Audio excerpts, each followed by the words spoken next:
He's on, but we still have the ringy dingy, so I'll have to give him this business. One ringy dingy, two ringy dingies. Hello, Your Eminence. Hello, Your Effluence. What do you want to talk about? Putin. Oh, good. You start talking. I'm going to go get some water for my throat. Sorry, we're late. No sweat. Okay, talk about. Speaking of sweat, there's a town for sale. It's spelled S-W-E-T-T. You can buy the whole ghost town for $250,000. I don't know if in the middle of a divorce proceeding, if that's the best time to buy a ghost town. I'll defer that to later on.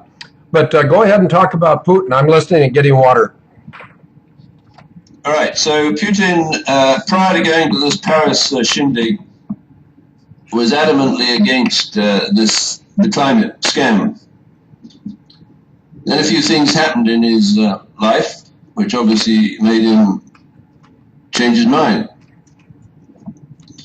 So the plane that crashed in the Sinai Peninsula had ignition systems put on it, I believe, by the Sharm el-Sheikh Sheraton Hotel, agents within, paid by Serco, and then his buddy who founded Russia Today, that did that great stuff on the biggest company you ever heard of that exposed Serco, he was found dead in the Washington hotel. No autopsy.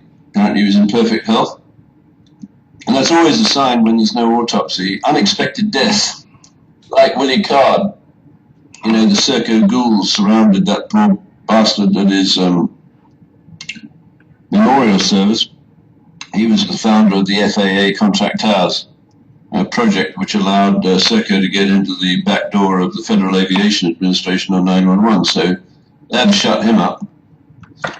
And then, of course, Chairman Mo, the nickname of Morris Strong, he got whacked a few days ago. I think it was done by Ricin Ammo. I don't know if they used an umbrella, a bit like Markov. I think it was in 1978. Obviously a hit by British intelligence. What they didn't want, of course, was Abel Danger shining the light on Morris Strong, who was a genocidal pedophile from way back. And he was the guy who put that oil for food scam together, where $64 billion of Iraq's oil for food oil money was paid into an escrow account in New York, run by JP Morgan and BNP Paribas. $64 billion in, $32 billion out. Nice work if you can get it. The other $32 billion has disappeared. My guess it went into launching the Carbon Disclosure Project on the 4th of December 2000 out of number 10 Downing Street with Tony Blair. And for reference, that fund is now nearly $100 trillion. Yes, folks, they run the world. Well, they think they do. Anyway, back to Putin. So, KGB looks like a fairly tough character, folded like a wimp. Gave a disgraceful speech at this opening day of the conference, November the 30th, which is D-Day. That's today, isn't it? Yep. And if you look at the man in the video, I'd love to hear what other people think. He is scared to death. And he's got a good reason to be scared. Because Serco and Lockheed Martin, that run the atomic weapons establishment in the UK at Aldermaston, they've developed something that disrupts what was known as the mutually assured destruction strategy.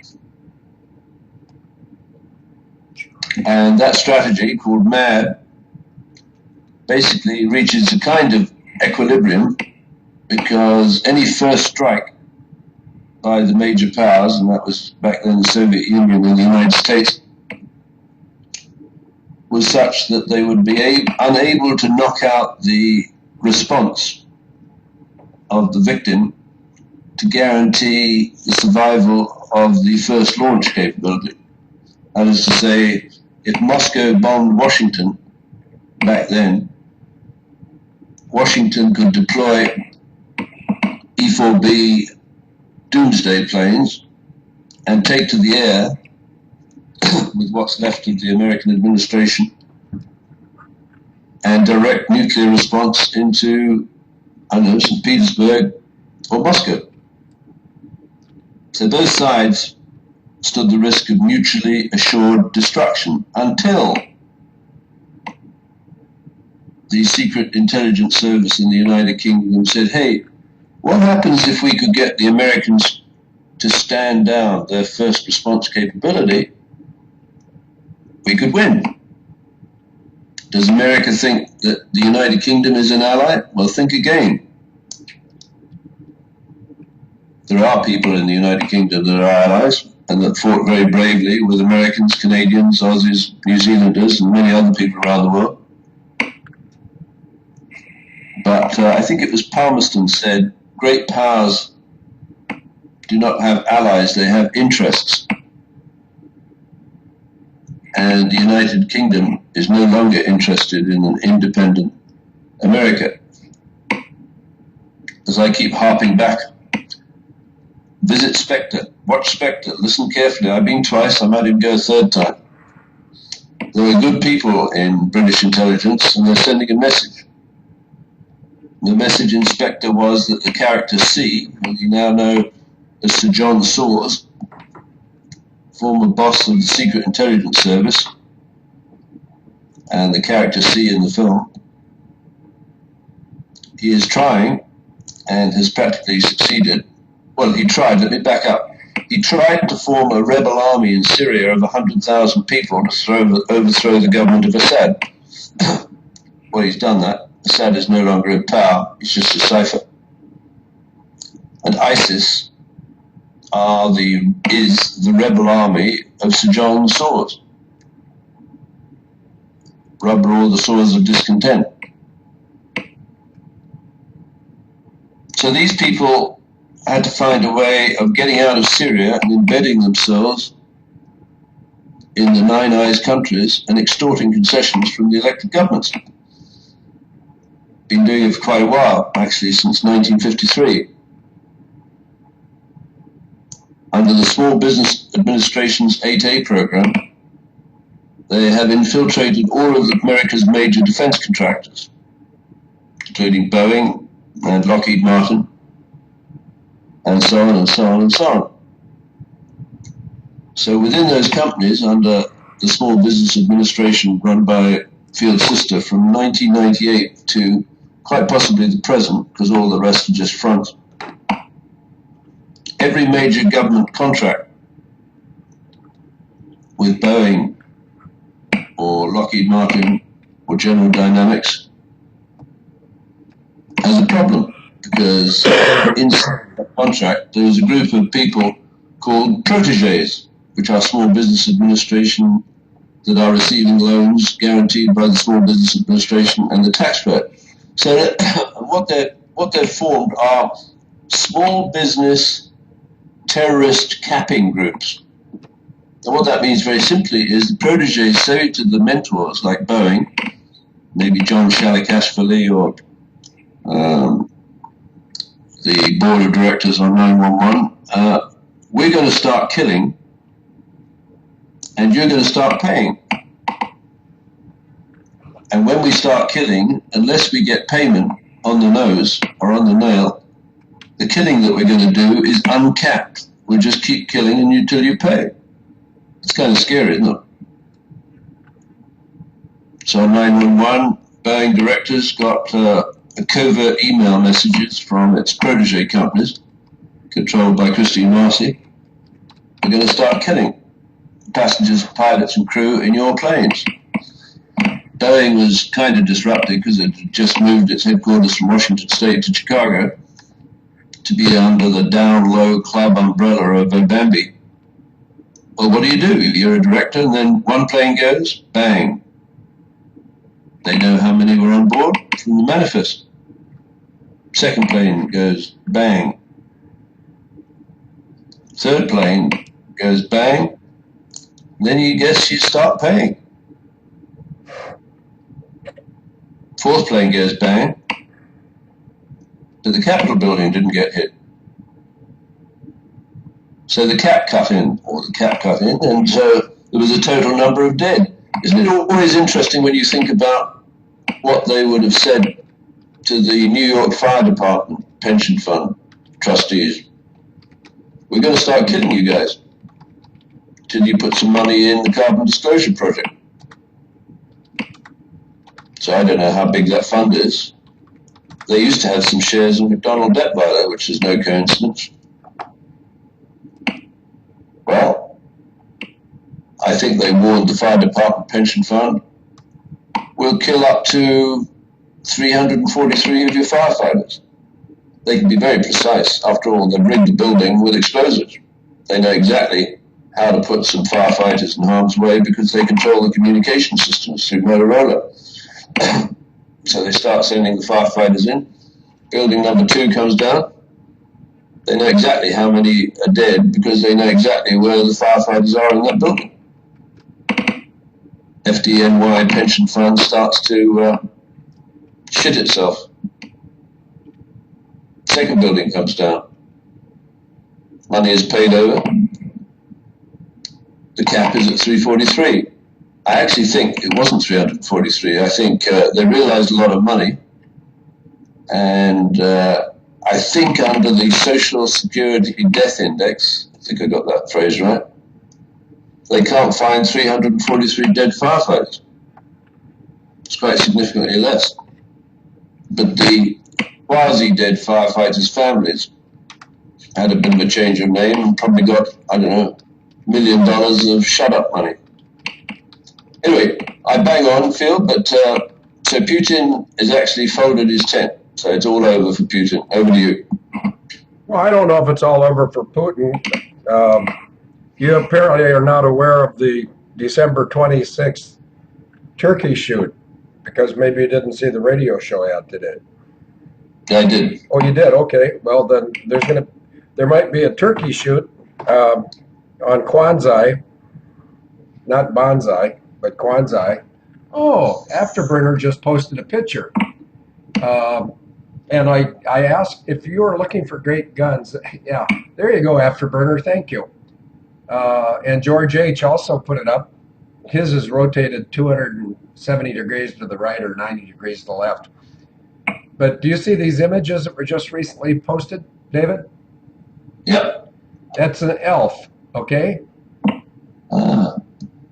Okay, if you scroll up from the picture of the elf, you can see the elf sitting in a chair next to a Christmas tree. Is that not upside down, but it's a... No, it shouldn't be upside down unless you... There's a picture of an elf that's shiny on a chair, and 2 images above that, there's a picture of a Christmas tree on an elf in a chair. Oh, yeah, I got it. Yeah, well, Putin will be encouraged by that. On a different note, let me take a sip of water from my throat, and then I'll tell you some very good news. This morning, between 10 and 10:30, the 3 people, that would be Bucky Badger, myself, and Sunshine, were told that we have an agreement in principle to start operating the ranch to deal with veterans. And our management team of 3 people, Sunshine, she's in Montana, I'm here in Wisconsin, and Bucky's also in Wisconsin, but he's been living for the last so many years in Atlanta, Georgia. But we will all 3 be going to Texas pretty soon, and I don't want to bore anybody with my personal challenges, but most people are aware that 2 weeks ago tomorrow, somebody served some legal papers on me. And it's really interesting timing for those of us who believe, because the cause of the legal papers appears to be paranoia that a lien would be filed against my property. Well, that paranoia is understandable, but it should not have happened because I had left Judge Anna von Reitz's book called "You Know Something Is Wrong." In fact, I think I have it in this room somewhere. Let me look around later. But you know something's wrong when the whole world is coming apart. Well, there's a solution to these things, and sometimes people can operate too quickly and shoot themselves in the foot, because now that I'll be going to Texas basically full time, if anybody wanted to be separated from me physically or financially, it would have occurred anyway without involving the Department of Justice, who I have a lien against. And my lien was filed before any lien that they might file on me.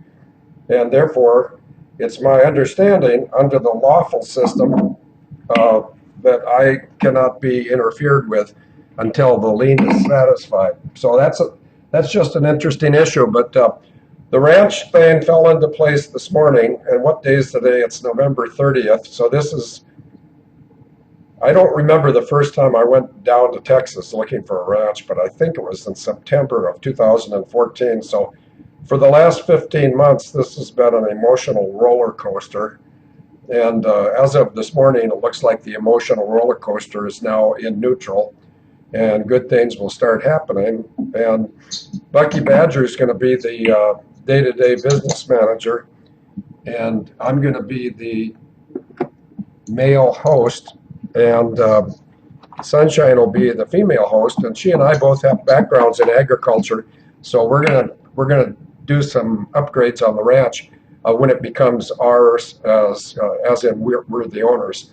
And we're still being told by two potential investors that their sizable financial distributions are going to take place. And when that happens, we already have an agreement that we will be able to buy the ranch and operate it according to our judgment and our preference. And but we have a very good relationship with the current owners. And that became very clear this morning when they said, yep, you guys can come down here and start operating the ranch. When will we start? That'll be determined. Uh, Sooner rather than later would suit all of us. Uh, I believe the first thing that'll take place is Bucky and I will go visit the ranch uh, to work out any details, because even though he's the business manager, two different investors want me to be the day-to-day personality or CEO or whatever you want to call it. I might have a personality, but I'm not sure I'm the CEO. Doug says, fine here, excellent, but can we have better news, please? Well, Doug, I just gave you some better news, which reminds me, a lot of people who are aware that we've been working on a veterans ranch for quite a time have just assumed that our guests would be United States veterans. Yeah, they will. There'll also be veterans from countries that are hostile to us, because even though peace seems like a pipe dream to many, peace peace is coming at some point, and all we really need for peace is to stop war. And that might seem like a difficult task, but if or when the United States military employees start understanding that they're expendable chattel that are paid way under market value for what they risk, uh, I think the United States military might force their leaders to lead them better. I certainly hope so. And even though I've been sort of down physically and emotionally for the last 13 days, I generally rebound fairly quickly. And I think I have a lot of gas left in the tank. And I couldn't be more enthused than to consider the fact that probably within the next 30 to 60 days, three of us will be down at the ranch. And speaking of visitors from other countries, the country that we're going to open our arms the widest to is the United Kingdom, because I think that the citizens in the United Kingdom are being oppressed even more drastically than the citizens in the United States. And of course, the United Kingdom, in some manner, controls the United States. And I'm talking about the corporation of the United States. And that is basically the basis, the lawful basis for my not being subject to harassment, intimidation, or any other inconvenience at the hands of the United States Department of Justice or any corporate entity like the state of Wisconsin or Pierce County, the corporation of Pierce County, Wisconsin. And I'm supposed to be in court on Thursday, the 3rd of December, and I think giving them 48 hours notice is more than they're entitled to, but I'll stay on the high moral ground and I'll give them 48 hours to know that I'm not going to be in court and they can't do anything to me. So David, enough about that. The ranch is coming in. And so perhaps you'd like to bore us with, yeah, there you go, Duke M. That's the affidavit, an American affidavit of probable cause. You know something is wrong when, and that's a book that was written by Judge Anna, and it's on her advice and her writings that I've taken the action I'm taking legally. So David, over to you. Well, I don't want to bore anyone, Phil. Okay. So maybe you can tell me what would be interesting. Why don't we ask the chat room? Okay. Chat room, what would you like to ask David about? Oh, interesting world news. CERN has been permanently shut down. James Kin's a trusted source, and his Abel Danger name is Father Mulcahy. He's generally regarded as... That was inadvertent. I did it. Actually, I didn't do it. I think that Griffin E just posted a YouTube and it automatically opened up. So David, do you know anything about CERN, and does anybody out there know if CERN has honestly been permanently shut down? I see the link from Jameskin, but it's from before it's news, which, I have no opinion or knowledge of if they're generally good or generally bad. Let's presume they're good until we learn otherwise. Mensa Max has a lovely looking Marine person. Jameskin must have liked the picture of the F-16 lady from Sioux City, Iowa. And David, are you going to speak now, or you do want to? See, Mensa, David, more insights on the movie Spectre. Well, that's, I hope I can contribute there. Okay, go ahead. I saw it twice, as I said, and some extraordinary characters in the movie. I really enjoyed it, as an action movie and everything else, but I felt from day one that there will always be good people in the Secret Intelligence Service in the UK and their equivalent, whether that's NSA or CIA or whatever. But even the most honorable individual in a large organization must feel oppressed when the bureaucracy that is hidden behind every organization is compromised, because the bureaucracy quite often acts as the route by which commands are delivered and executed, like the Nazi High Command delivering a quota for the concentration camps to process Jews and gypsies and communists, basically is driven by a bureaucrat or bureaucrats. The shipment of these people or future victims across Europe in the cattle wagons was done by the bureaucrats. So the sheep that are put in these hideous situations, they're victims, they're nameless. I think it was Stalin said the death of a family is a tragedy, the death of a million is a statistic. So bureaucrats deal in statistics and numbers. They're not interested in whether it's Phil McConnell, David Hawkins, or Little John Benet Ramsey, or whatever is a victim. So those kind of organizations require very special handling to be destroyed. And you can beat yourself to death at the doors of your bureaucracy trying to get it to respond, and you'll always lose, because it's asymmetric warfare.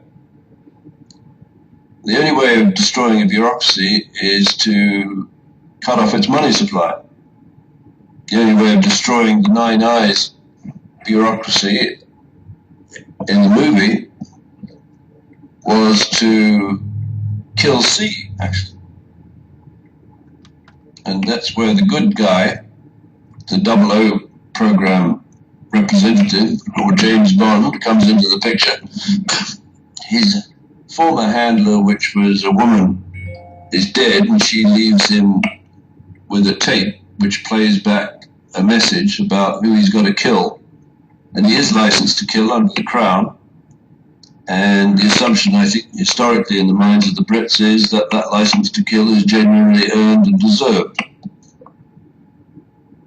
But of course that relies on a constitutional monarchy that is very fragile right now, because the Queen has the right to be informed and to advise and be consulted. But that relies on a number of bureaucrats giving her what she's entitled to. And they stopped doing that a long time ago. Because the bureaucracy in the United Kingdom government was in fact privatized in 1988, if not in 1929. Because in 1929, a very significant number of extremely powerful bureaucrats, including the ones that could execute an attack on a sovereign state, they formed a group called RCAGB 1929, Radio Corporation America 1929. And they were the folks that developed a radio patent monopoly that coordinated the development of the nuclear devices that were dropped on Hiroshima and Nagasaki. They developed the software, well, not software there, but the radio technology that coordinated the long-range desert groups attacks in North Africa, where the leader, David Stirling, was a Scottish aristocrat. Apparently he had a real taste for strangling men. In fact, he personally strangled 41. Well, that kind of MO has come through, hasn't it? Because little JonBenet Ramsey was strangled. She was also tasered. She was tortured. And something was put around her head where her skull nearly came clean off. Hideous death, unsolved. Well, Abel Danger solved it, but no one's listening. Well, some people are listening, I'm sure that's not quite true. Actually, I think the party that organised her death was Field's sister, Christine Marcy. Why would I say that? Well, the ransom note was signed SBTC Victory. The top of the ransom note said, "Hello, John. We represent a small foreign faction." Well, the assumption is the individual, without necessarily knowing it, was revealing the source of the knowledge and the money and the data necessary to pull off that crime. What level of detail did that ransom note show? And essentially I'm saying this is Spectre and the Raw. And we'll talk about why little JonBenet Ramsey was chosen in a minute. There was a ransom sum asked for, $118,000. That's an interesting amount of money, not $500,000 or $100,000. You'd expect to round it off. But $118,000, which was the bonus paid to John Bennett Ramsey, the father, for his operation. He was chief executive officer of a company called Access Graphics, a subsidiary of Lockheed Martin, which at the time was run by a board of directors that included Norman Mineta and Lynn Cheney. So whoever defined the sum 118,000 was inside Lockheed Martin. Now what John Bennett Ramsey had discovered, this is speculation, was that the Nine Eyes countries were building a surveillance system inside the Pentagon and the White House. During the Clinton era, a couple of grifters that should have been taken out and shot a long time ago. There's a lot of Americans, unfortunately, still admire those two, but I think we can fix that over the next few days. Anyway, 118,000.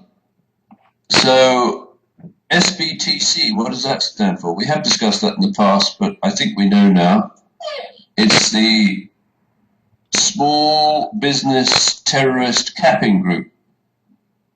And what that means is the Small Business Terrorist Capping Group is an extortion operation for Spectre. And what they'll say to a target, which might be Boeing or Lockheed Martin or Serco, could be the United States Navy. We're going to start killing, and we'll keep killing until you pay protection money into the Carbon Disclosure Project set up by Tony Blair in London, number 10 Downing Street, on the 4th of December 2000. Now, most people, I think, initially, especially if they're hardened frontline kind of characters, they'll say F off. Then the killing starts. So Vladimir Putin, of course, KGB, very tough guy, I assume. He probably told them to F off. That means fuck off. Hey, sure David. That. David. Yeah, go ahead. Yeah, that term is offensive to most Americans, but I know you don't mean it that way, because I've been to England and I sat at a table with a former career police officer. There were just three of us at the table. His name was Burgess, Burgess. Can't remember his first name. Maybe Roger. I don't know. It doesn't matter. But there's a lady about 75 or 78 sitting at the table, and he used that term, and she didn't react at all. It's just so the Brits think of that term as being less offensive, and I believe, than Americans. But sometimes there's probably people that listen to us that wish we wouldn't use certain language. Well, unfortunately, we have to. In fact, I gotta do a prayer 22 minutes past 2, so I'm gonna set my timer. I wasn't here at 22 past 1 because I was late. But anyway, we apologize now once for all. And whenever we use offensive language, it's just we're using language that these people that are pathological elitist in their mind. Take a look at John Kerry's face and see, can that possibly be an elite face? No. It can't. They're not elitists. They're just a bunch of PFers. And I tell you what PFer stands for, but that's relatively offensive also. Over to you, David. Yeah, well, apparently it does describe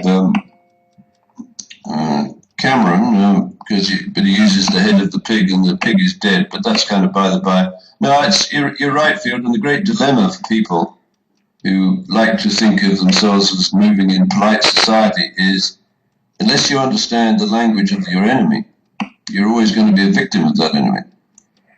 And I don't think America, unfortunately, has even begun to understand what the enemy is in London. That goes back hundreds of years with the livery companies, including the worshipful company of fishmongers that has as a tattoo managed to get it onto Samantha Cameron's ankle, meaning she's an agent of the worshipful company of fishmongers. And apparently the language of the ladies in the fishmonger community was truly outstanding. But anyway, I digress. So small business terrorist capping. Why would they treat the John Bennett Ramsey farming family to that kind of threat? And the one we know about was the threat to kill the little girl. What we don't know about is who else was going to die if the ransom wasn't paid. It could have been the brother of John Bennett Ramsey, the mother, the father. It could be people at Access Graphics. It could be people on the board of directors of Lockheed Martin, such as Lynn Cheney and Norman Mineta. And we know, or at least we think we know, that John Bennett Ramsey did not actually pay the $118,000. But what if someone did? If someone understood that that ransom note was just the beginning, and the SBTC, or the small foreign faction, would work its way up the food chain, all the way to the board of directors of Lockheed Martin, and keep raising the ante. I think the money was paid. Not by John Bennett Ramsey, not by the people at Access Graphics, but by Lockheed Martin, by the directors of Lockheed Martin, who were threatened that this would be a sequential killing, and they would be next. Now, why would the small business terrorist capping group reporting to Christine Marcy want to take on Lockheed Martin, the biggest defense contractor in the world, I believe, today? Well, how about the work that they were doing at the atomic weapons establishment in Aldermaston? That is Lockheed Martin and Serco, which used to be called RCAGB, 1929, Radio Corporation of America, 1929, had got a very nice gig that they'd extorted from the UK government, which is developing improvised nuclear devices. Improvised nuclear devices. What does that mean? Well, Serco got the contract to provide Brits with a 4-minute warning of an intercontinental ballistic missile attack. And they would have shared that information and technology with the United States of America and Lockheed Martin. That gives you quite an advantage, at least during the period while two sides of the mutually assured destruction scenario, such as the Soviet Union and the United States, believe in mutually assured destruction. Unfortunately for America, it also gave Serco and its partner Lockheed Martin an inside view of how to win a strategic battle with ballistic missiles by standing down American defenses, which is what they did on 9/11. Now, how did they manage to stand down America's defenses on 9/11? Let's say the upgrade called the Penrose project to the Pentagon, executed by AMEC, the British company, Serco, and Lockheed Martin, and Hewlett-Packard. Well, that's kind of neat. You take a woman who's a loser, that's Carly Fiorina, you pop her into position as the chief executive officer of Hewlett-Packard, which is one, or used to be one of the best-run companies in the world, and tell her to start downgrading and downsizing Hewlett-Packard. How about firing 40,000 of their senior people? And then giving her a contract to run the Navy Marine Corps intranet. Now, why would you give this clown a contract like that? That meant literally the Navy and Marine Corps, or let's put it another way, the Marine Corps intelligence activity didn't realize that their surveillance systems were now run by a private company, Hewlett-Packard, and its 8A proteges. They'd handed over the keys. So Christine Marcy kept on compromising the programs of the Small Business Administration, the mentor-protege programs, maneuvering the proteges into a position where they could swap roles in the middle of a major exercise, like this Global Guardian, and the mentors became the proteges became the mentors, and America was nearly decapitated. And it wasn't. So there's still life in the old dog yet, and that's very impressive. And there are still some 00 characters floating around the world, except they've done freelance, right, Phil? Yes, but you know what?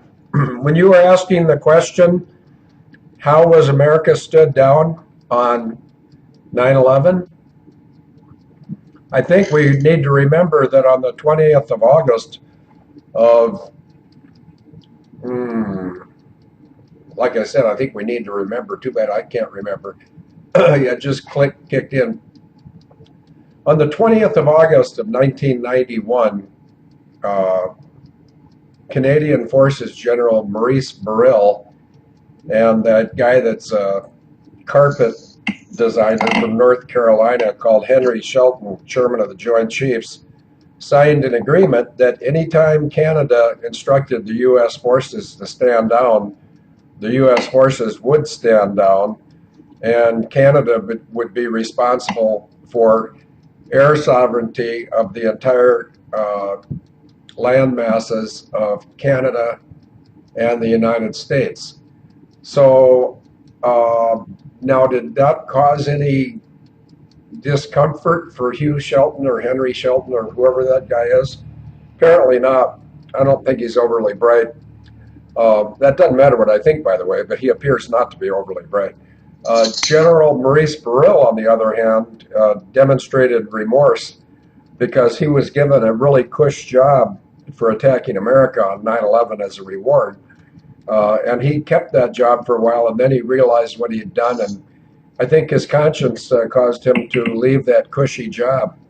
Because even though these people that we've been discussing for the last 9 years seem to be collectively a bunch of soulless bastards, God has the ultimate chess move in this game. Not Putin, not Obama, not that shrimpy little Francois Hollande sauce.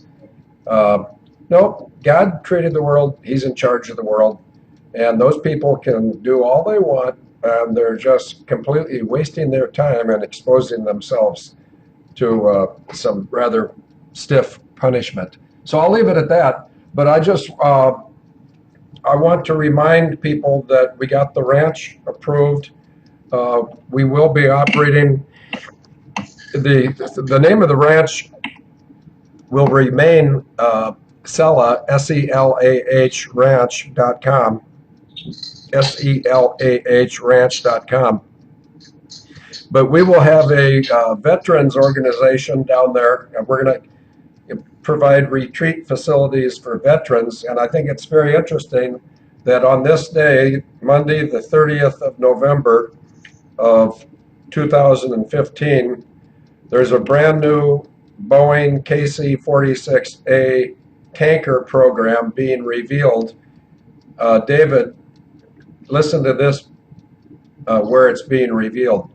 The Boeing KC-46 tanker program is being revealed at McConnell Field in Kansas. Over to you, David.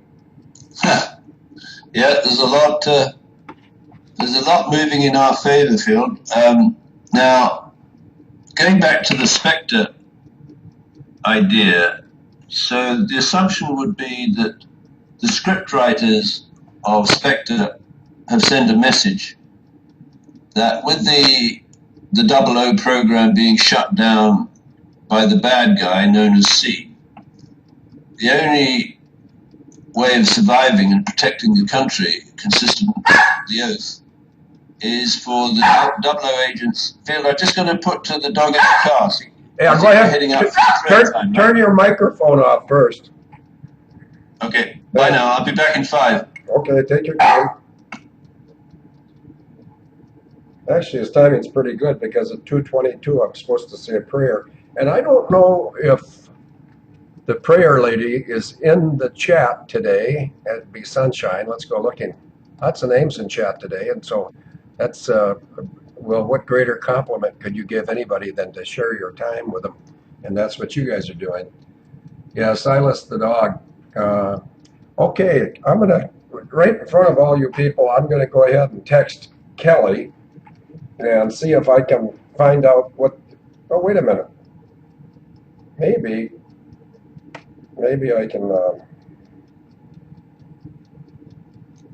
I can just do something like check my email, because I'm sure she told me what the thing was. But Agent Sunshine, if you're listening to the show today, maybe you could remind me what I'm supposed to be reading for the prayer today. And one of the reasons I'm taking the time to explain this is so that everybody understands that I don't pick the content of prayers. I just read them.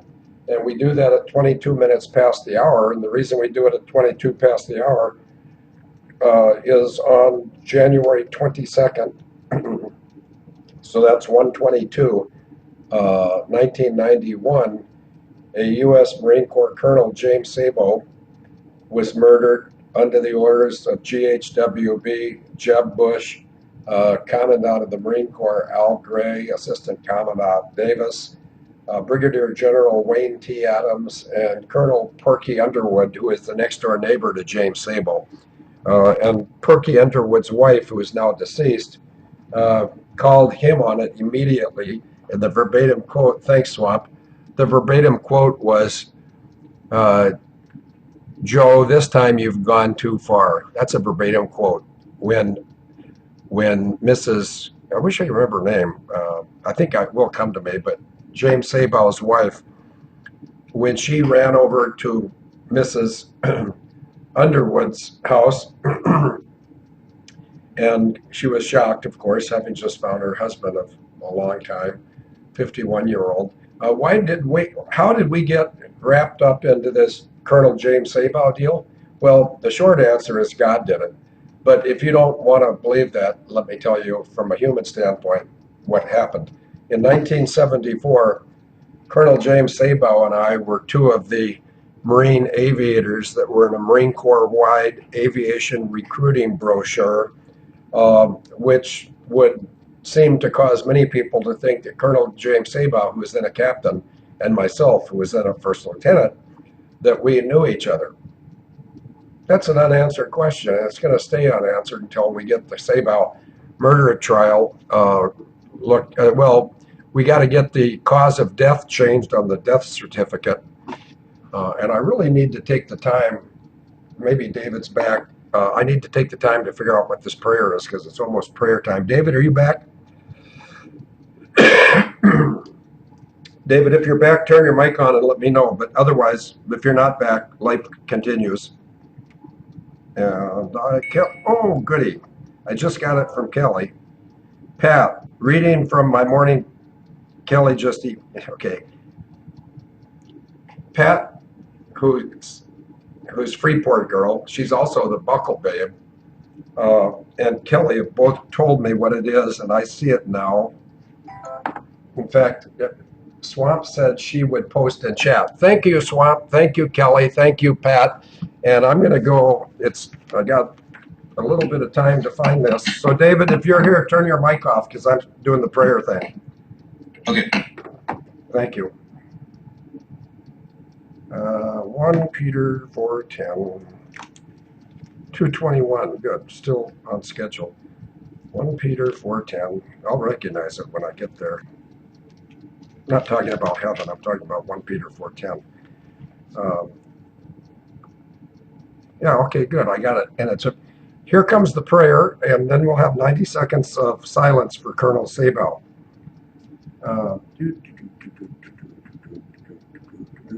Making sure I got it right, and I do have it right. 1 Peter 4:10, each one should use whatever gift he has received to serve others, faithfully administering God's grace in its various forms. I would say that in the Abel Danger network, we have some people that have some pretty severely powerful gifts, and we're bringing them to bear on the evil bastards trying to destroy this world that belongs to God himself. 90 seconds for Colonel Sabow, please.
there's the end of our 90 seconds. So thank you all for understanding that we think that every human life matters.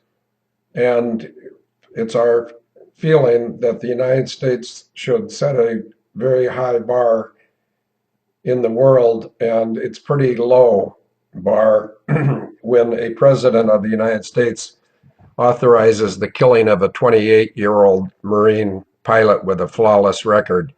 If you like James Bond type stuff, you might Google Sabo, Sabow, plus Phantom Wingman, plus GHWB, plus Jeb, plus murder. I think something will come up. I don't know. But once again, that's Sabo, Sabow, plus Phantom Wingman, plus GHWB, plus Jeb, plus murder. If anybody gets a positive hit on that, please let me know in chat. I'll try to pay attention. The guy in the AV-8B Harrier with Colonel Sabo is an old TV guy from the Los Angeles area named Arthur Godfrey. Above that picture is little baby Jim, beautiful child. All children are beautiful, but he happens to be a very photogenic, beautiful child. There's Colonel Sabo in front of his AV-8B Harrier.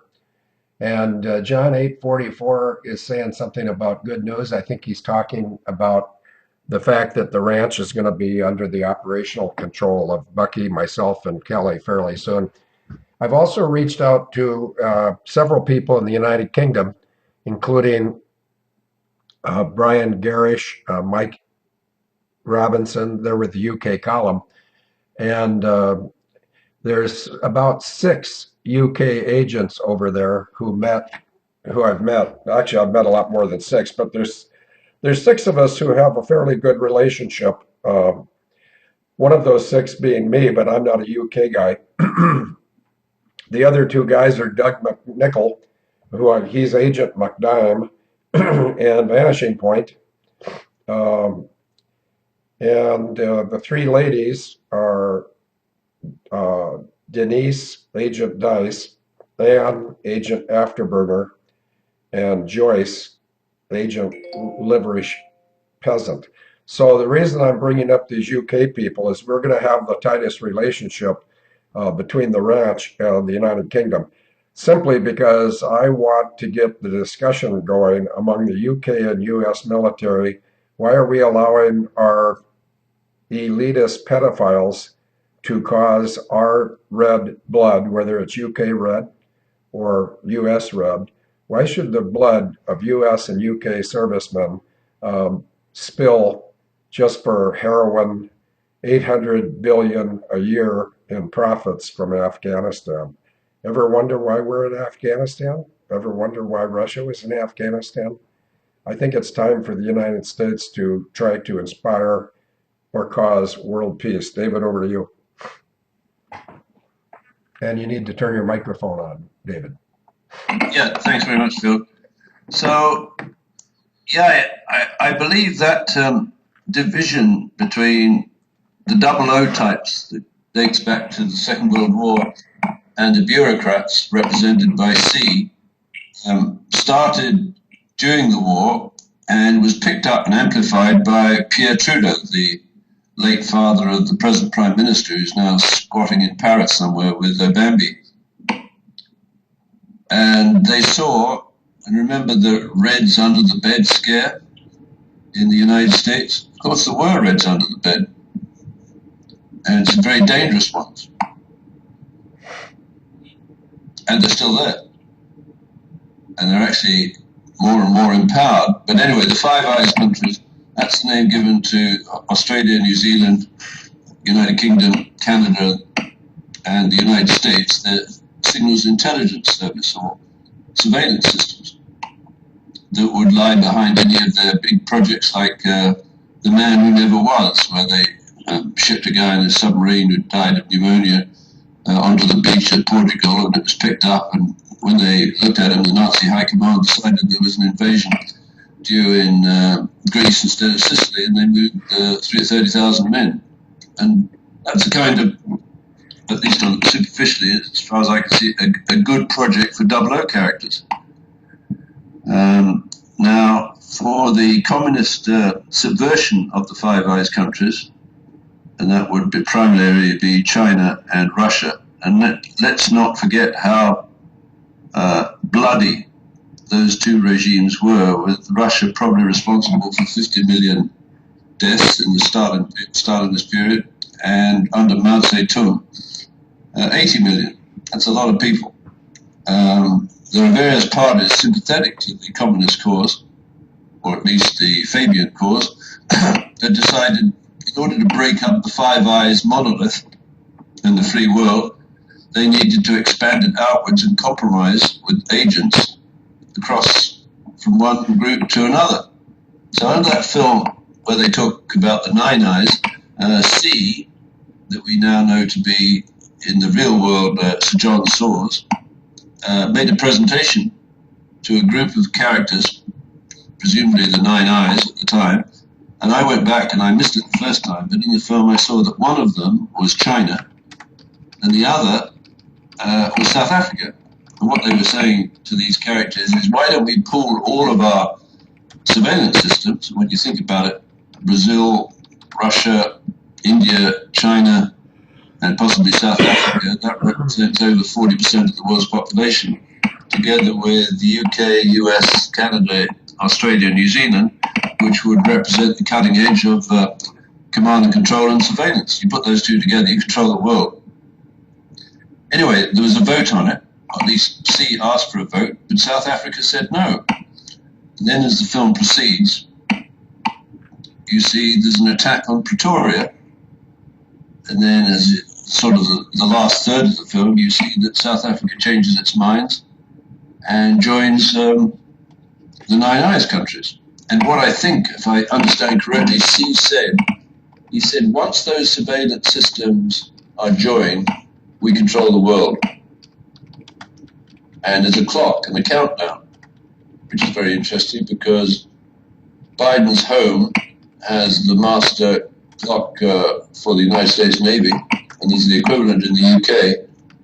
So the countdowns are very important. And I think the countdown started on D-Day, which is today, in Paris. What they hope to do is they hope to synchronize the Nine Eyes countries' surveillance systems while in Paris. Now what's up against them are a bunch of 00 agents licensed to kill that have gone rogue or freelance. Who are they? I don't know. I don't have a clue. I wouldn't be surprised if there's at least 1,000 of them. And they're probably the best killers in the business. And they don't need a lot of people behind them, certainly not bureaucrats. But if you look at the caliber of the people in Paris today, these are losers. They may be prime ministers and premiers and presidents. But look at the cause. Going back to the Monty Python dead parrot sketch, they're saying to us, screaming from the housetops, the earth is dead and dying, and it's all your fault. It's Field McConnell's fault. It's Dave Hawkins' fault. It's not, of course. But the dead parrot sketch is very useful because instead of dealing with the guy who's a salesman, who flogged the dead parrot, and he wants to persuade John Cleese that the parrot is not dead, he says, well, it's sleeping. It's a very funny sketch. I strongly urge people to watch it. But we've got a situation now where we've got, let's say, 1,000 rogue 00 agents equipped with the latest gear to kill, long range or otherwise, with a group of people in Paris that represents, 130 world leaders. They've all been given the same script and they're scared to death, including Putin. So we can offer them a great deal, right? We can break the small business terrorist capping conspiracy. One of the ways of doing that would be to take Christine Marcy and waterboard her. But we don't. We can't come up to speed in what's left of this program. So let's just leave it here. I think for the next 11 days, with your permission, I'm going to bring down the posts 2 pages, not more than 2 pages, because they've been very long, and pace it according to what's happening in Paris when these clowns get up and say the Earth is dead or dying, and liberate or provide a storyline that allows these double O characters to wander around the world, if necessary, taking out some of the most evil components of the Nine Eyes countries, and seeing if we can activate the commander of the chairman of the Joint Chiefs, Joseph Dunford, and see if he can be persuaded to deploy firing squads at every military installation, United States military installation around the world, to kill unlawful belligerents. And in particular, why don't we ask him to emulate what happened to General Henry Shelton? And you can correct me if I'm wrong, because when his plane turned around and tried to get back into the United States airspace, he was kept out of it. That's the chairman of the Joint Chiefs of Staff. And that decision was obviously transmitted through the Nine Eyes surveillance systems. Do you have any comment on that, Phil? Over to you. Yes, I do. Maybe you can turn your mic off because it's quite noisy. Do you remember the Guilford 4? That's a question you can answer when you come back.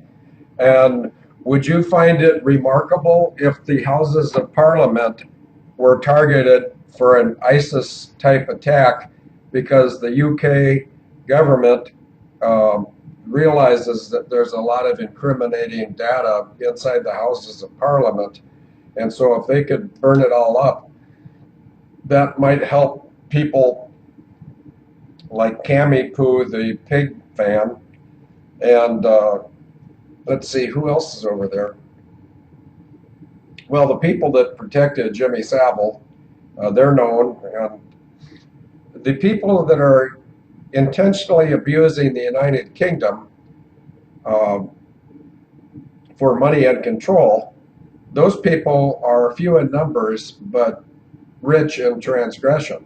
So there's a couple of things they might want to consider. They might not want to be in the Houses of Parliament on a certain day that's currently redacted when people pretending to be ISIS terrorists may have been paid in advance to create a holocaust of burning old building. Also, one more thing to consider, David. So we got the question about the Guilford 4.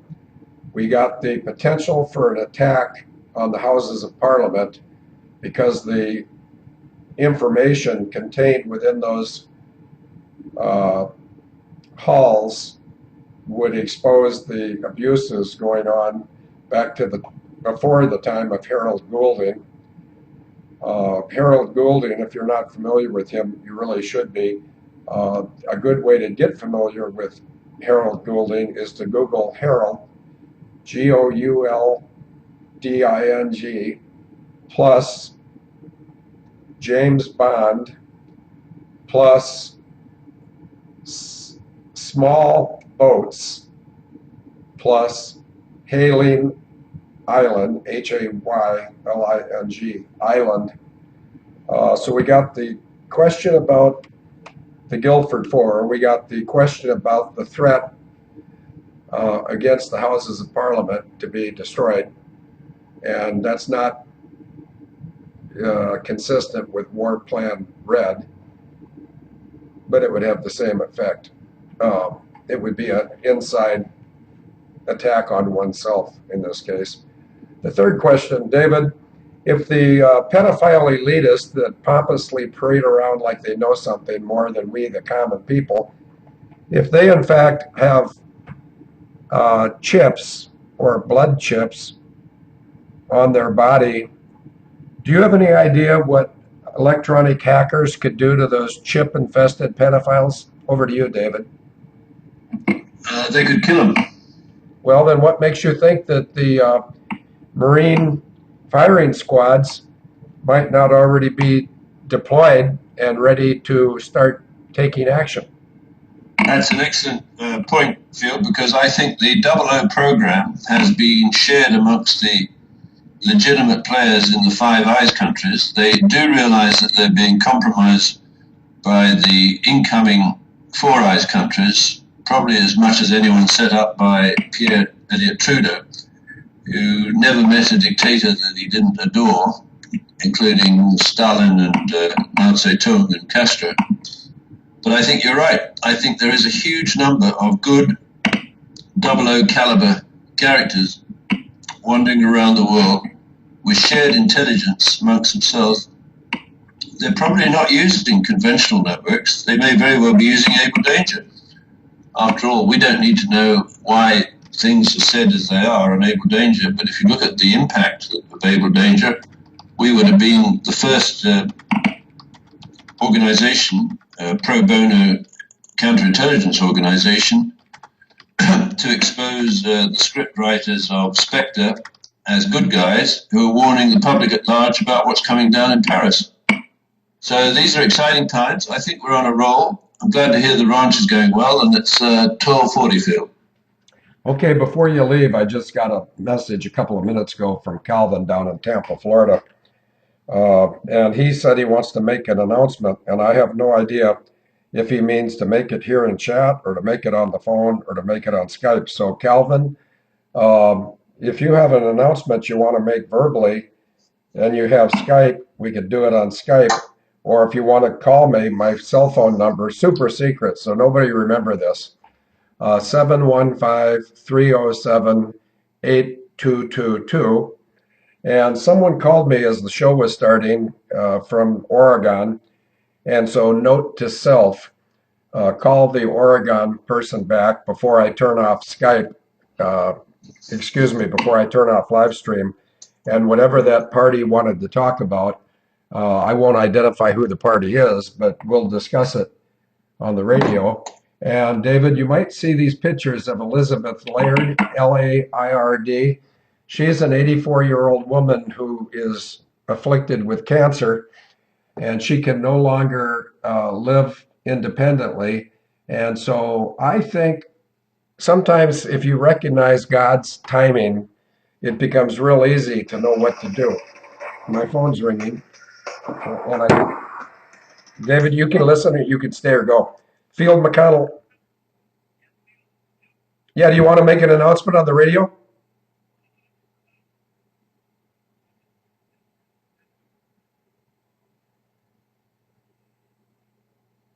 Okay, so you just want me to make sure that that's been ordered and the belt buckle lady knows? Okay. Yeah, I can send that email almost immediately. Oh, yeah, thank you. Bye-bye. That was belt buckle business from Florida. David, are you still here? Yes, I am, Phil. Anything to add before we mutually self-destruct our Skype connection? No, I look forward to Wednesday, and let's roll. Okay. I always beat you at hanging up, so I'm going to give you some element of fair chance. Well, that was a fair chance. And I won. Okay. I said I was going to stay on the radio, and welcome to Texas. Yeah, batshit crazy and heavily armed, beer and ammo, next exit. We shoot to kill. Enjoy your stay. Yeah, well, I'm really looking forward to that facet of being in Texas. And if you think back to, I think around May, I was doing some pretty heavy lifting to expose and shut down Jade Helm. Who knows? Maybe it was that the participation in Texas and Jade Helm that got Texas to allow open carry. I think open carry starts January 1st of 2016. Would somebody correct me if I'm wrong? Yeah, David, I clicked him off. I beat him. I gave him fair warning. And I think that open carry on college campuses in Texas starts August 1st of 2016. If anybody in Texas or anywhere else wishes to correct me, I always wish to be corrected when I misspeak. So having said that, I'm going to call back and see what this guy, maybe he's listening to the show, so he'll know I'm about ready to call him. whether he's a she or she's a he or whoever, we'll find out when we get this call established. Here it is.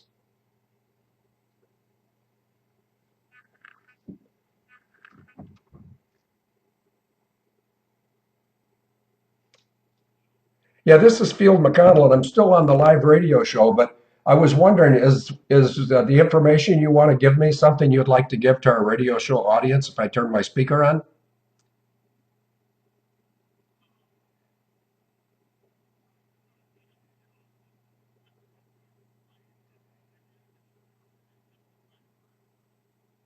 Okay,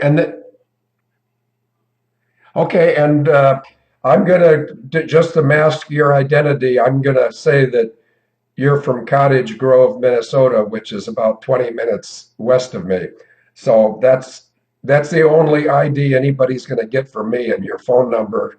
But I'm going to put the speaker on, and I'll put you near the microphone, and whatever the information is, if you think I need to know it, I thank you for delivering it. And if I need to know it, so does every other American and citizen of the world. So give me a second to turn on my speaker. Okay, you should be on the speaker, and so the audience should be able to hear you now. Hello. I've got a message for you. Some information that I've learned recently that I think is very pertinent and vital and compelling. There's a man who has just come forward now and has given 2 interviews to Carrie Cassidy at Project Camelot, and his name is Cameron Falley. Cameran Falley. And he has just come forward and done 2 interviews with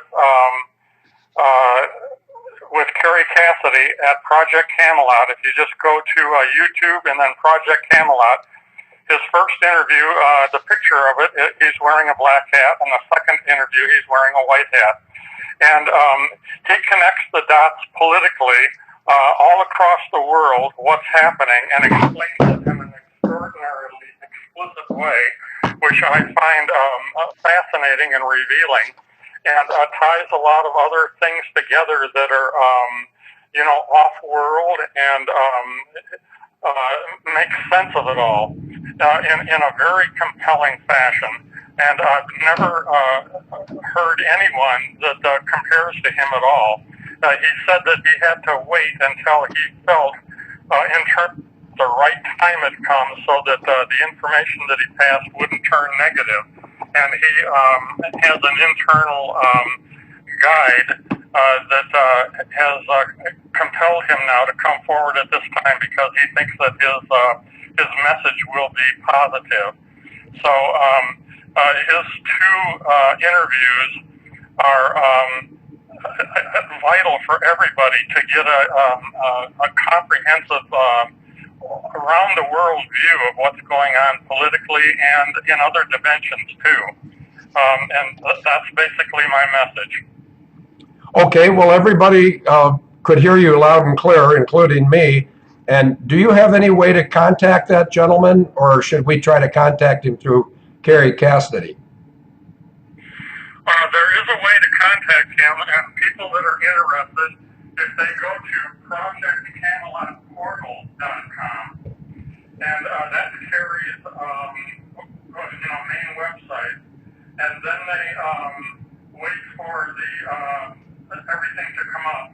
Then there'll be a picture of the Eiffel Tower, and when the picture of the Eiffel Tower comes up, Cameron Falley then underneath that has done emails back and forth to Carrie, outlining what's happened, the real reasons of what's happening with those terrible shootings in Paris and France here recently. I don't believe Paris, but France. And he gives his take on that, and also there's a direct reference to his email there if people are interested, and they've been invited to email him with comments or questions directly. He's lived in London for the last 34 years, and he is an absolutely fascinating individual, and I'm certainly appreciative to him coming forward.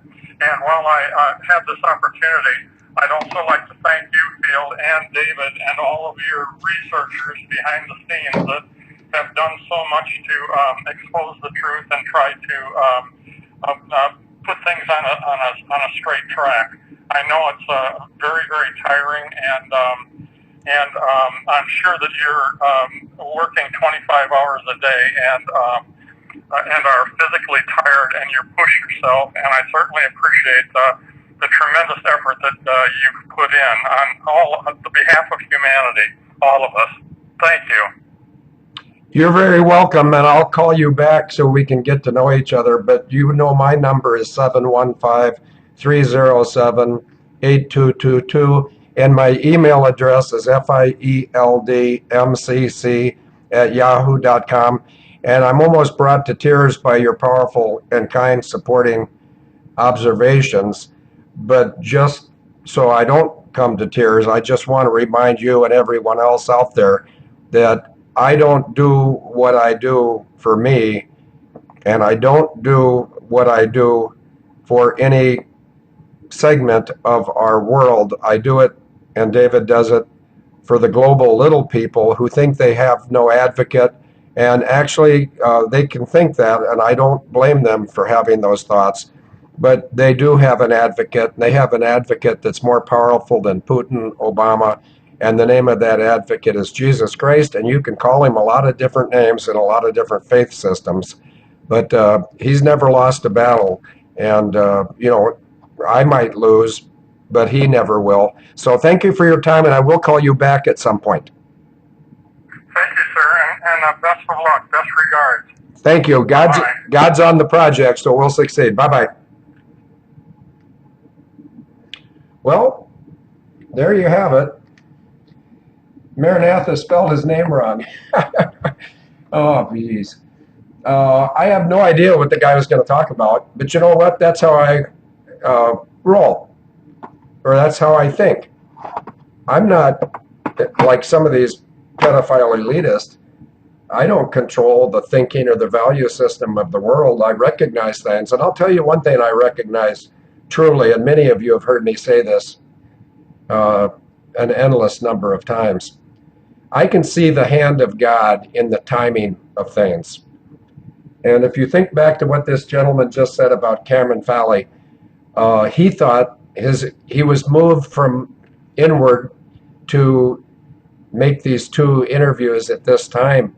Well, I don't want to dwell on the court case that's been filed against me by someone who is afraid of the IRS more than supportive of me. I mean, there's a guy as a stranger, he pretty well summarized what my last 9 years have been like.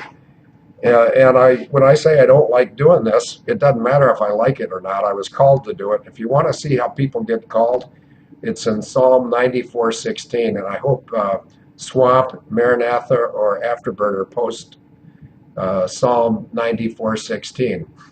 And then I hope some male will post Ephesians 5:11.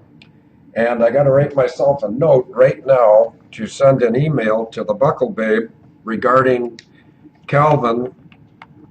And I think off the top of my head, it was a 38-inch black buckle. And I know it was number 12 that he wanted. So I will send that email. For those of you in the United Kingdom, when did I want to go to the United Kingdom? I had a reservation. It's not like a real reservation, but it was just as good as a real reservation, because at this time of the year, tourism between the U.S. and England's not as feverish as it is when the weather's nicer, say from April to October.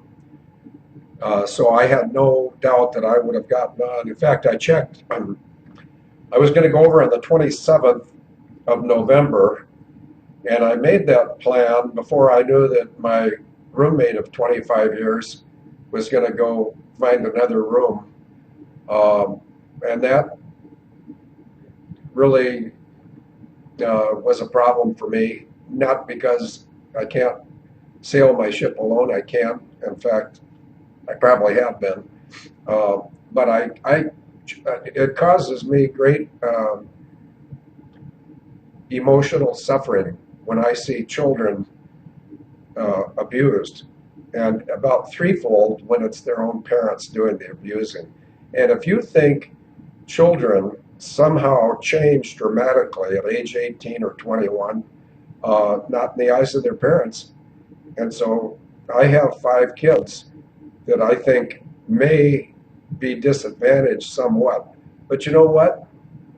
That same advocate that every person in the world has, that advocate loves me too. And so I'm not suggesting that by saying that God's about ready to do something very powerful. I'm not suggesting he'll do it because I say it. I'm going to suggest that God is doing some very powerful things. And one of them came to my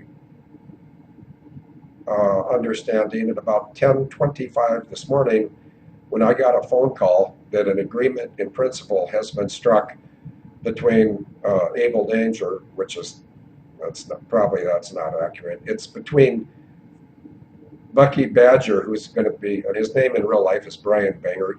Why do we have these childish nicknames?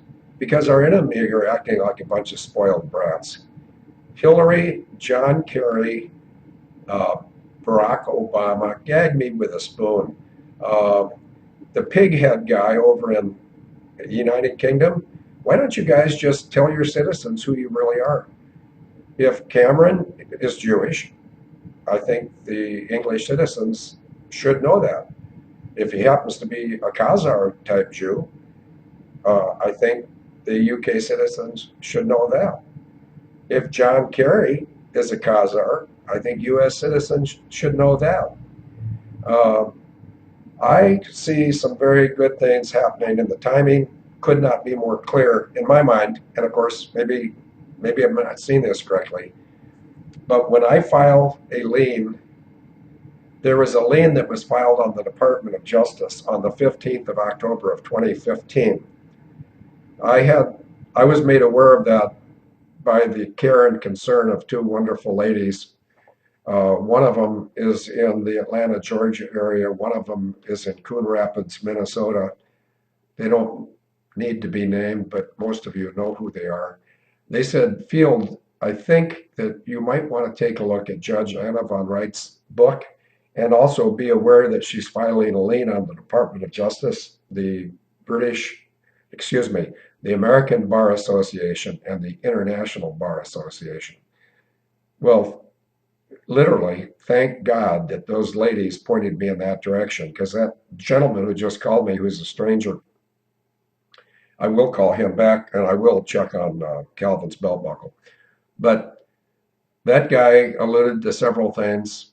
Uh, he says, I think it's possible you're working 25 hours a day. He was probably quoting me because I tell people when I get criticized for how we do things, and I get criticized a fair amount, it rolls off my back because people that criticize us simply have not figured out what we're doing yet. The ones that have figured it out are like that gentleman who's unknown to me, uh, and they can see what's happening globally, and they can see who's resisting it and who's exposing it. Uh, this is coming in right now from someone who shall remain nameless, but it's interesting how these things are all happening. I've been listening all along, only outside the chat. However, when the guy called at the end of the show, you held up the phone at the end. I think you may have shown his phone number. I hope not. You may want to blur that if it blurred, but before posting on the internet. With love and blessings.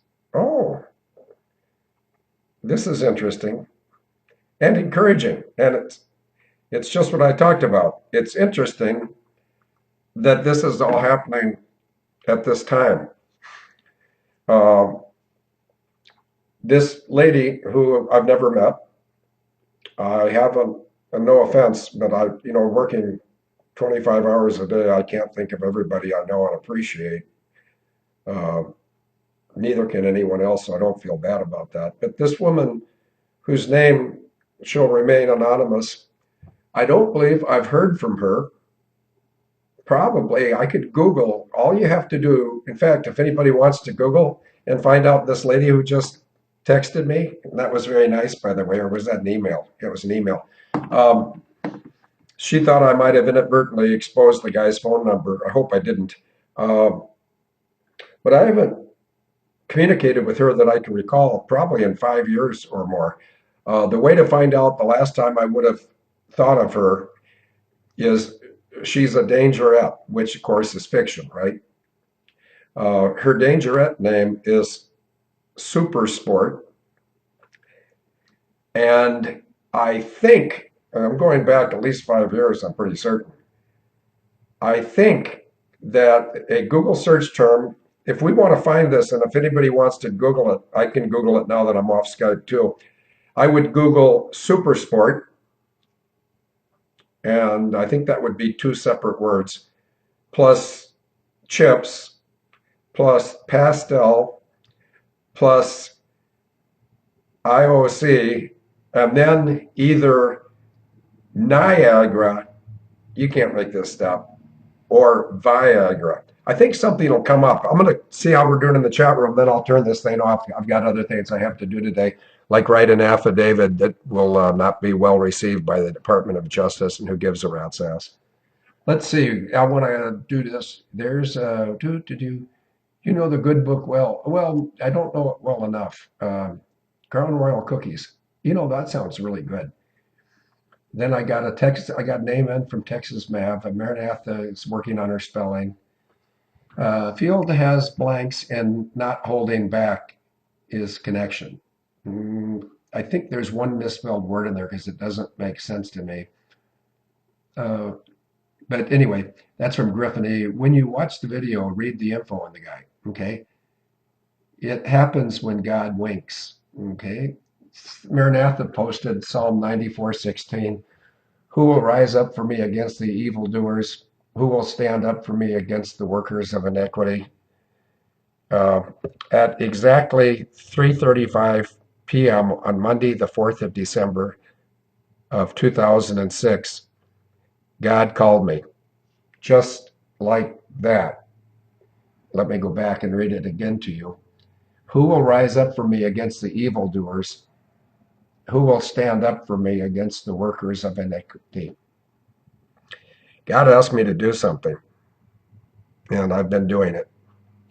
And I want to point out to some of you very nice people out there that said over the years,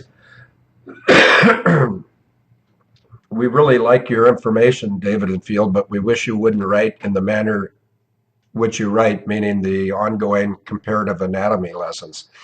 I did that on purpose, and let me explain myself. Um, First of all, David's material is pretty dry and pretty negative. Second of all, I like to think about pleasant things when I'm working in a very unchristian mission field. And the reason I was working in the unchristian mission field goes right back to 3:35 p.m. on Monday, the 4th of December of 2006, when God said, will you do this for me? I said, yes. And at some point, I will die. So will all of us. But I can't bear to live in this world the way it is without honoring my commitment to him. When he said, will you do this for me? I said, yes. And he didn't say, okay, do it this way. He just turned me loose, which is a song by Fabian, for those of you who are old enough to remember 1958. So did anybody Google the super sport lady? If not, I'll do it and report back up. I'm trying to catch up with the chat to do it. And if anybody, yes, he boasted about that Field. Cam Wink about being Khazar. Yes, he boasted about that. I highly recommend Russian Insider. I can check the chat here a little bit later. Yeah, Obama's my co-pilot on a wrecked car. This is really wonderful because a lot of these images, nothing shall be impossible with God. Thanks, Tex Mav. Field, my friend who regularly listens with me, is wondering if he can have an invite to the chat room. Anybody that wants an invite to the chat room will have it within 5 minutes of my seeing an email. My email address is fieldmcc@yahoo.com. And you know what? We have certain people that have administrative credentials at the chat room, but I think we've owned this chat room and this live stream show. Well, today's show was number 525 or some such number. I think we've only had to remove 4 people from the chat room, and I didn't even realize I had the authority to do that until someone who used to post a lot went on a rant about there being no God.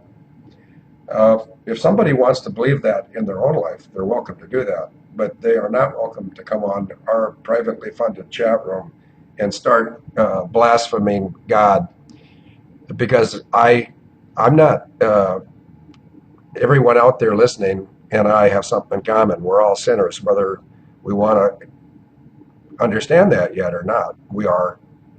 There's only been one sinless life ever lived. So, knowing that perfection is not possible, it does free one up, and one can not strive for perfection. But when it comes to doing the mission I've been called to do, which is Ephesians 5:11, and I think someone put that up too. Let's see, fire with fire field. What does that mean? Fight fire with fire? I don't know. It's hard for me to keep up with the chat room. Yeah, maybe that's. In fact, I'll just ask Texas Maverick, your comment, fire with fire field. What does that mean exactly? Could you answer me in chat? Field, I go October 22nd, 2013 for Super Sport. Oh, no, Griffin, if you guys keep saying these nice things, I'll start crying right in front of you. But let me just read this, because this is encouraging. And then I'm going to go open that book, and I'm going to encourage all of you with 2 things. One of them, which is 1 Thessalonians 4:18 and 1 Thessalonians 5:11. Both of those scriptures encourage us to encourage us. That encourages me. Griffin's very kind comment. Yeah, but when you die, not on your knees, but standing. You know what? This is funny. It's not funny. It's encouraging. Stand. You just said standing. I hope you can see this. Stand by Walter, stand for America, stand with Jesus, stand. Those are 4 stands, and they're all written right over there, if you can see it. Ephesians 6:10-17. If anyone wishes to post Ephesians. No, we won't do it that way. Let me read. I got a little extra time since I don't have a roommate. Although Jill, a lot of you saw that a week or 10 days ago. Jill from, who is she? Agent 66. She says, I get first dibs. She was kidding. Where was I going to go read? Oh, yeah, Ephesians 6:10. But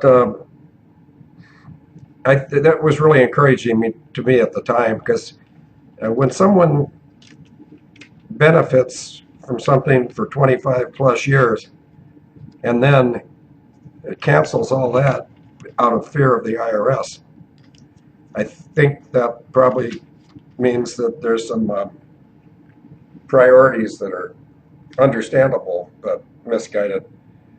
Sort of like me being misguided because I can't find Ephesians right now. I just found it. I know where it is. Anyway, I want to read this because someone just said standing. I think, was that Griffin E? Okay, I'm not going to try to keep up with the chat room. This section is called the armor of God. Finally, be strong in the Lord and in his mighty power. Put on the full armor of God so that you can take your stand against the devil's schemes. For our struggle is not against flesh and blood, but against the rulers, against the authorities, against the powers of this dark world, and against the spiritual forces of evil in heavenly realms. Therefore, put on the full armor of God so that when the day of evil comes, you may be able to stand your ground, and after you have done everything, to stand. Stand firm then, with the belt of truth buckled around your waist, with the breastplate of righteousness in place, and with your feet fitted with the readiness that comes from the gospel of peace. In addition to all this, take up the shield of faith with which you can extinguish all the flaming arrows of the evil one. Take the helmet of salvation and the sword of the Spirit, which is the word of God. So there were 4 stands, and my phone just went off. And in that, you might have heard me say, the sword, which is the word of God. That goes back to 9/11, folks, because whoever was trying to make sure that 9/11 got rationalized and understood, they adjusted the call signs of the 4 E4Bs. One of them on that day would have been doing FEMA duty at Andrews Joint Forces Base, just north of Clinton, Maryland. The 4 call signs for the 3 aircraft that were airborne were Venus 77, VIVI 36, Word 31, and Sword 31. Now there's 4 call signs, but there's only 3 airplanes, so which one do you think is duplicate? Of course, the Sword and the Word 31. Somebody was leaving a little message for someone else to find, and I may be the first someone else that found it, but it's unmistakable to me that somebody inside the operation of the flying events of 9/11 wanted them to be exposed and remedied. Well, we've exposed them. Let's see if the remedy comes. And meanwhile, did I get a? Oh, yuck. I hate computers. I've got proof. I'm just checking to see if something. Nope, nothing needs to be added. Okay. I see there's email traffic going back and forth between the Buckle Babe and Calvin, and I'll check up on that when I'm done. I just want to make sure that I see. Okay, so I'm wrong. Eleanor Rigby in Virginia sees October 22nd of 2013. That's 2 years ago, is all, for Super Sport. Okay. Anyway, it's very nice of Super Sport to caution me about exposing phone numbers on the phone. Maranatha says, and have no fellowship with the unfruitful works of darkness, but rather expose them. That's as exposed as necessary, Swamp. Let's see. That's sort of funny. The next radio show ad's going to look a lot like this chat log today. 1 Thessalonians 5:18. Okay, I think I said 4:18 and 5:11, and I'll read those. In everything give thanks, for this is the will of God in Christ Jesus concerning you. Ephesians 5:11 is engraved on each belt buckle. Yes, and the first wave of belt buckles is going to be in my possession.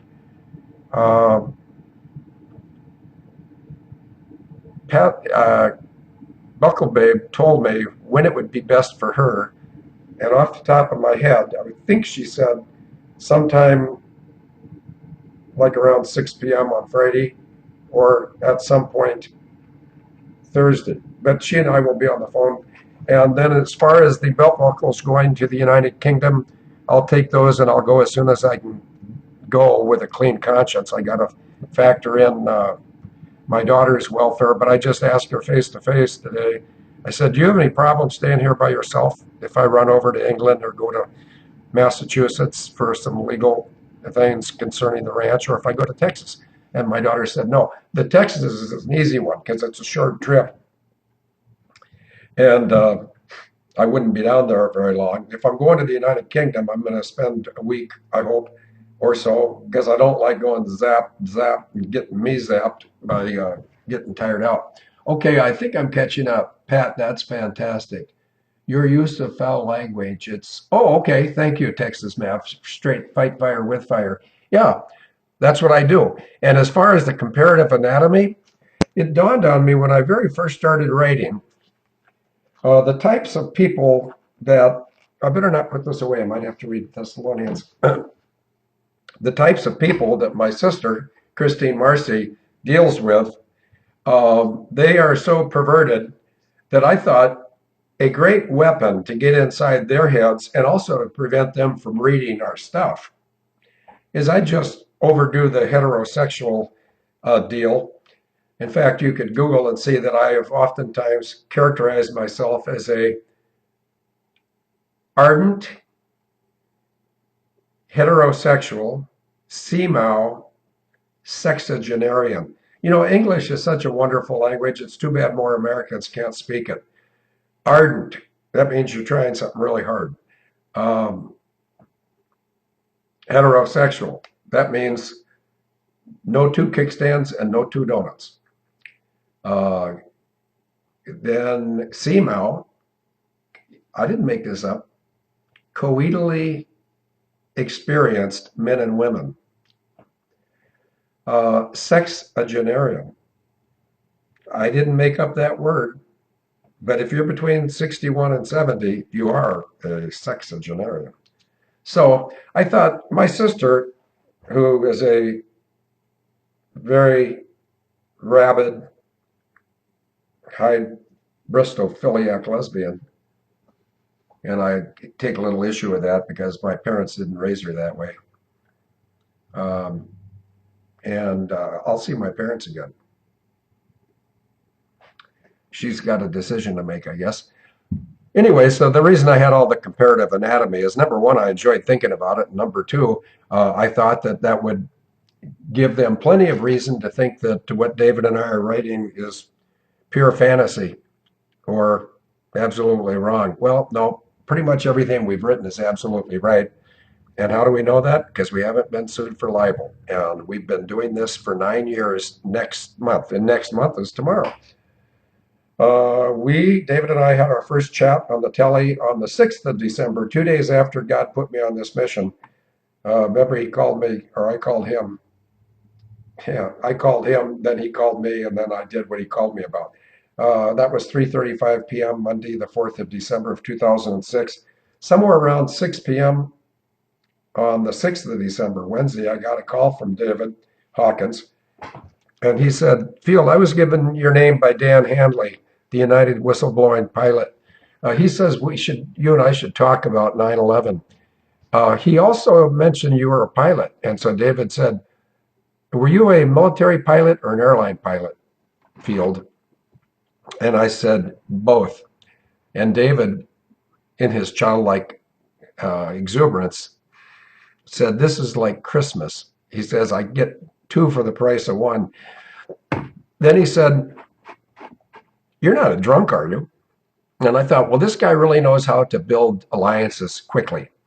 And my answer, I said no. But a more solid answer would be, well, does it matter? You know, it's still an open question. But anyway, that's no big deal. We've been doing this for 9 years. I got to get out of here because I've got a rendezvous to keep. I have a rendezvous with death at some disputed barricade.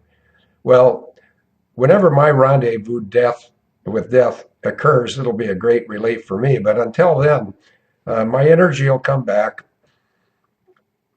My activism will remain at a pretty high level. If you consider that tomorrow I'll be not serving, I will drop an affidavit off at the Pierce County Courthouse. So the Pierce County Court, whatever you call her, let me think about that. There's a name for it. You know what I mean? I don't remember the title right now. But the person who schedules court issues, I just want that person, male or female, to know they won't be seeing me in court on Thursday, the 3rd of December. Okay, I'm excited about that, Maranatha says. Okay, let's see what she's excited about. It's another God thing. Yeah, can't have too much of that. Put on the full armor of God. Jimmy Clanton.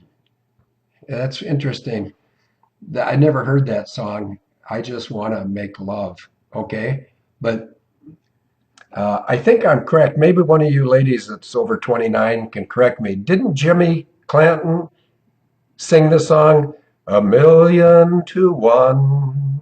That's what our folks say. People have it so easy. The ability to order food is always at your fingertips. Order by phone, online, text, even emoji, and dinner is delivered straight to your door. But dogs, well, dogs don't have fingertips or credit cards. I didn't turn that on purpose.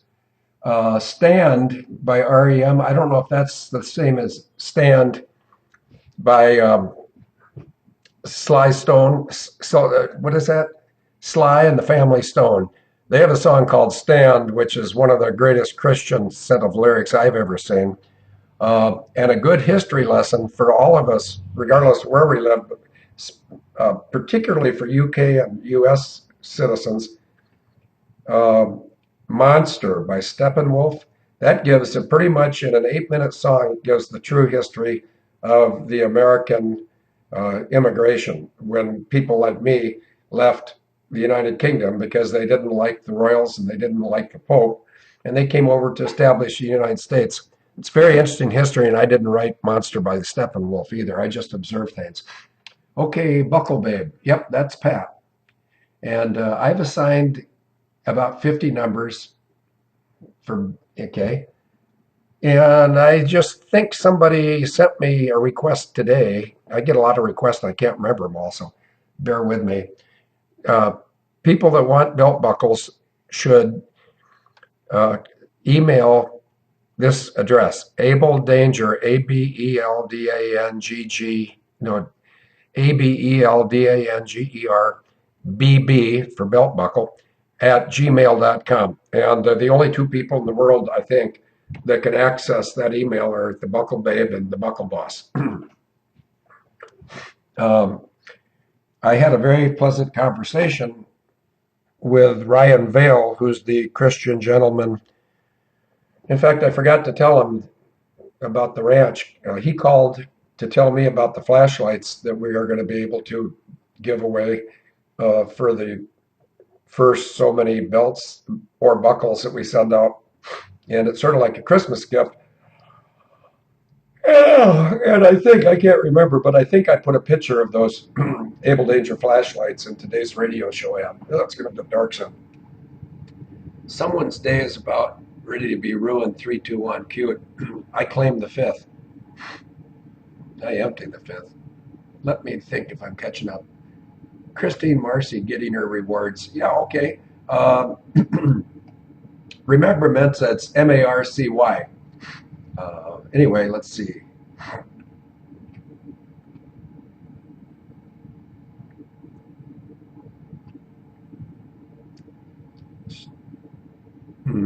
Stand by your man unless the IRS gets you. Can someone give me the name and author? Anna von Reitz. The book she wrote, An American Affidavit. Maranatha, shoot me an email, FIELDMCC@yahoo.com, and I'll get you that information if nobody beats me to it. A word from nobody's sponsor. Steppenwolf is a good book. Laugh and cry simultaneously. I didn't even know it was a book. I was talking about Steppenwolf, the musical group. Sly and the Family Stone. Boy, that was thought of as drug-induced money. Hey, you know what? We've been here for way too long. So would somebody be kind enough to put up the big red button, and I can go where the next stop on my magical mystery tour is? And I could even get adamant as opposed to ardent. Um, Somebody just rang me. While I'm waiting for the big red button, I'll see who this is.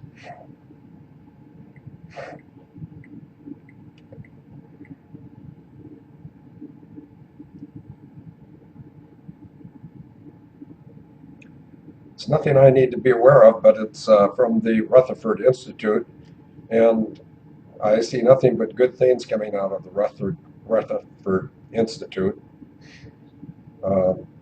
So I'm glad there's no. I posted. Let's see. I see this field. I posted above the answer. Who will answer? YouTube. Okay. Vanishing Point says the page is an index of the writing of Judge Anna von Reitz from Big Lake, Alaska. There's a big green button. Okay, McDime.